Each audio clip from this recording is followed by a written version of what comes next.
ಸ್ನೇಹಿತರೆ ನಮಸ್ಕಾರ. ನೋಡಿ, ಈ ಹುಳನ ಗಮನಿಸ್ಬೋದು ನೀವು. ಬೆಂಡೆ ಗಿಡದಲ್ಲಿ ಬಿದ್ದಿರ್ತಕ್ಕಂಥ ಹುಳ ಇದು. ನೋಡಿ, ಇದು ಕಾಣ್ತಾ ಇದೆಯಾ? ಈ ಬೆಂಡೆ ಗಿಡದಲ್ಲಿ ಬಿದ್ದಿರ್ತಕ್ಕಂಥ ಹುಳ. ಈ ಹುಳದ ಬಗ್ಗೆ ಒಂದು ಮಾಹಿತಿ ಕೊಡಬೇಕು ನಿಮಗೆ. ಕೊನೆವರೆಗೂ ನೋಡಿ, ದಯವಿಟ್ಟು ಮಿಸ್ ಮಾಡಬೇಡಿ. ಆ ಹುಳನ ಸಾಯಿಸೋದಕ್ಕೆ ಸೈಂಟಿಸ್ಟು ಏನು ಮಾಡ್ತಾರೆ, ಔಷಧಿ ಕಂಡುಹಿಡಿತಾರೆ. ಸೊ ಆ ಔಷಧಿ ಕಂಡುಹಿಡಿದಾಗ ಏನಾಗುತ್ತಂದರೆ, ಆ ಹುಳದ ಮೇಲೆ ಸ್ಪ್ರೇ ಮಾಡ್ತಾರೆ. ಸ್ಪ್ರೇ ಮಾಡಿದಾಗ ಅದು ಕೆಲವೊಂದು ಸಾಯ್ತವೆ, ಕೆಲವೊಂದು ರೂಪಾಂತರಗೊಳ್ತವೆ. ಯಾವ ರೀತಿ ರೂಪಾಂತರಗೊಳ್ತವೆ ಅಂದರೆ, ನಮ್ಮ ಕೊರೋನಾ ಈಗ ಫಸ್ಟ್ ಬಂದಾಗ ಕೊರೋನಾ ಇತ್ತು, ಮತ್ತು ರೂಪಾಂತರಗೊಂಡು ಅದು ಅದೇ ಏನೋ ಜೆನೆಟಿಕ್ ಇದಾಗಿ ಅದು ಒಂಥರ ಈ ಔಷಧಿಗಿಂತೂ ಹೆಚ್ಚಾಗಿ ಶಕ್ತಿಯುತ ಆಗೋ ರೀತಿ ಈ ಹುಳನೂ ಆಯಿತು.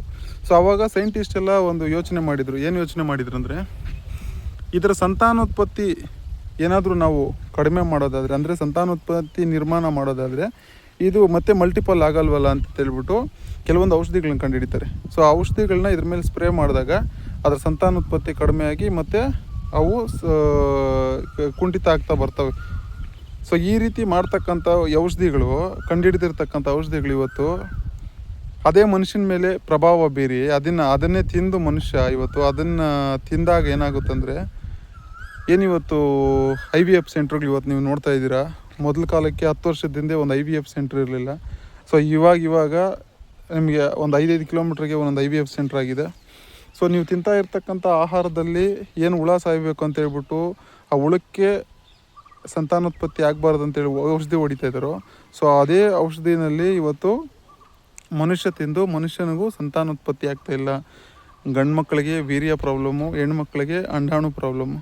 ಸೊ ಈ ಥರ ಆಗಿ ಇವತ್ತು IVF ಸೆಂಟ್ರ್ಗಳು ಇಷ್ಟ ಆಗಿದ್ದಾವೆ. ದಯವಿಟ್ಟು ನೀವು ತಿಂತಕ್ಕಂಥ ಆಹಾರ ಸರಿಯಾಗಿದೆಯೋ ಇಲ್ಲ ಅಂತೇಳ್ಬಿಟ್ಟು ನೋಡಿ. ಕೋಲಾರ್ ಗ್ರೀನ್ಸ್ ಅಂತೇಳ್ಬಿಟ್ಟು ಒಂದು ಆರ್ಗ್ಯಾನಿಕ್ ಫಾರ್ಮಿಂಗ್ ಮಾಡ್ತಾಯಿದ್ದೀವಿ. ಸೊ ಪ್ಯೂರ್ಲಿ ಆರ್ಗ್ಯಾನಿಕ್ ಅಂದರೆ ಕೊಟ್ಟಿಗೆ ಗೊಬ್ಬರ ಮತ್ತು ಏನು ಜೀವಾಮೃತ, ಗೋವಾಮೃತ ಈ ಥರ ಮಾಡಿ ಒಂದು ಸೊಪ್ಪುಗಳನ್ನು ಬೆಳೀತಾ ಇದ್ದೀವಿ.